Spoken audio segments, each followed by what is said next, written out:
नमस्कार। आज का विषय है कि ब्लड प्रेशर को कैसे कंट्रोल में रखा जाए। उच्च रक्तचाप की जो बीमारी है उसको सबसे पहले तो उसका सही डायग्नोसिस होना चाहिए, टाइमली डायग्नोसिस होना चाहिए कि हाँ आप सही रूप से ग्रसित हैं।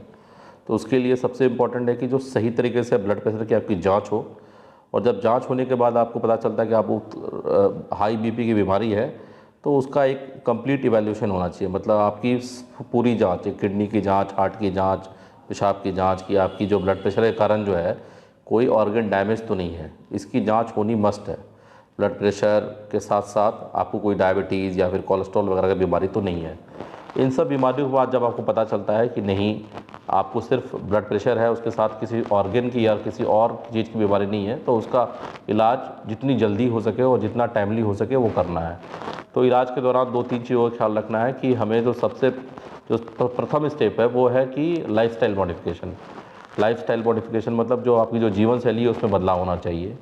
तो जो सबसे अहम बात है वो उसमें है कि नमक की जो मात्रा है, वो नमक की मात्रा जो है वो हमें उसका जो सेवन है कम से कम करना चाहिए। तो देखा गया है कि हम लोग नॉर्मली सलाद में, अचार में, पापड़ में, चिप्स में, या फिर जो भी मतलब चिप्स जो भी फ्राइड फूड है वो सब उसका सेवन थोड़ा कम करना है, या फिर ना के बराबर करना है। दूसरा बात, जो खाने में जो नमक का इस्तेमाल है वो जो है वो मिनिमम रखना है, और जो सलाद वगैरह में जो एक्स्ट्रा नमक लेते हैं उसका सेवन जो है हम ना करें। और इसके साथ साथ जो सबसे कॉमन है इस एरिया में कि लोग जैसे उनको बीपी की बीमारी पता चलती है तो लोग जो है ऑर्गेनिक सॉल्ट, सेंधा नमक या फिर किसी ऐसे सॉल्ट की तलाश में लग जाते हैं जिसमें लगता है कि उनमें जो है जो मतलब सॉल्ट की मात्रा है वो कम है। तो मैं उनको बताना चाहता हूँ कि ऐसा कोई भी प्रिपरेशन नहीं आता है। नंबर 2, सेंधा नमक का इस्तेमाल आप कर सकते हैं, लेकिन लोगों के मन में एक ये फॉल्स बिलीफ होता है कि ये सेंधा नमक में है, नमक की मात्रा कम है, तो वो उसके बदले में सेंधा नमक जो है ज़्यादा इस्तेमाल करने लग जाते हैं। तो इनफैक्ट वो नॉर्मल नमक की मात्रा से ज़्यादा नमक का सेवन करने लग जाते हैं। तो ऐसा ना करें। आप सेंधा नमक का इस्तेमाल कभी कर सकते हैं, लेकिन उसकी मात्रा जो है नॉर्मल नमक जैसे ही रहनी चाहिए, उसका इस्तेमाल एक्स्ट्रा ना करें।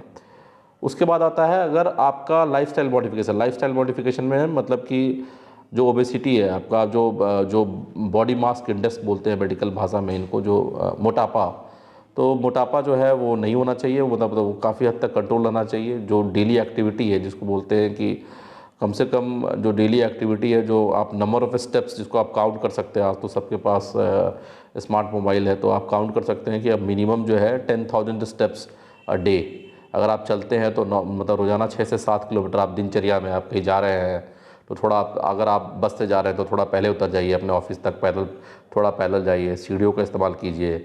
तो अगर आप ये दिनचर्या में ये सब मॉडिफिकेशन करेंगे तो आप ये टारगेट जो 10,000 स्टेप है, ये मोटा मतलब ओवरऑल आप 2 से 3 घंटे की वॉकिंग होती है, इससे भी ब्लड प्रेशर काफ़ी हद तक कम हो जाता है।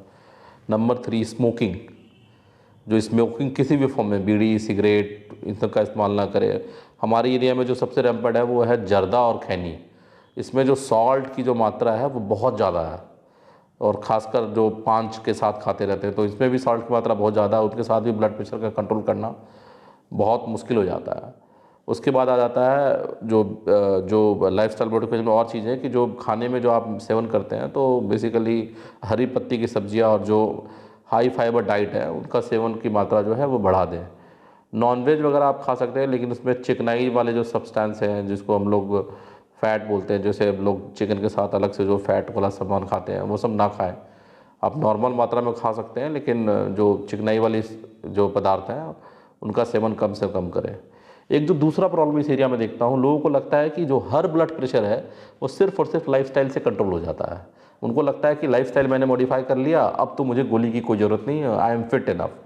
उनको लगता है कि मैं खाना ठीक खा रहा हूँ, मैं चल रहा हूँ, अब तो मेरा बीपी तो कंट्रोल होना चाहिए। लेकिन ऐसा बिल्कुल नहीं है। अगर आप लाइफस्टाइल मॉडिफिकेशन जो है वो एक स्टेप है आपके ब्लड प्रेशर को कंट्रोल करने का, लेकिन आपके लाइफस्टाइल मॉडिफिकेशन पे आपका ब्लड प्रेशर अगर बिल्कुल कंट्रोल नहीं रहता है, या फिर आपको फैमिली हिस्ट्री है, फैमिली हिस्ट्री मतलब आपके पिताजी को स्ट्रोक आया है, आपके फैमिली में आपके भाई ब्रदर कोई जो है वो किसी किडनी की बीमारी से ग्रसित है, या फिर हाइपरटेंशन से उनको स्ट्रोक आया है, या फिर आपका उनके हाइपरटेंशन ने किसी की आंखों की रोशनी गई है, तो ये सब जो पेशेंट होते हैं इसमें जो है दवा का इस्तेमाल बहुत मस्ट है। मतलब कि अगर आपका बीपी कंट्रोल नहीं हो रहा है तो जो बीपी की दवाइयाँ हैं वो जितनी जल्दी हो सके वो चालू करना चाहिए, और बीपी जो है वो एक लेवल पे रखना चाहिए। दैट इज़ आज का जो टारगेट है हम लोगों का जो यंग पॉपुलेशन का, वो है 125/76। ये डायबिटिक पेशेंट का बीपी जो है, अगर आप इससे कम रखेंगे तो ये सब बीमारियों से फ्यूचर में होने का ख़तरा ना रहेगा।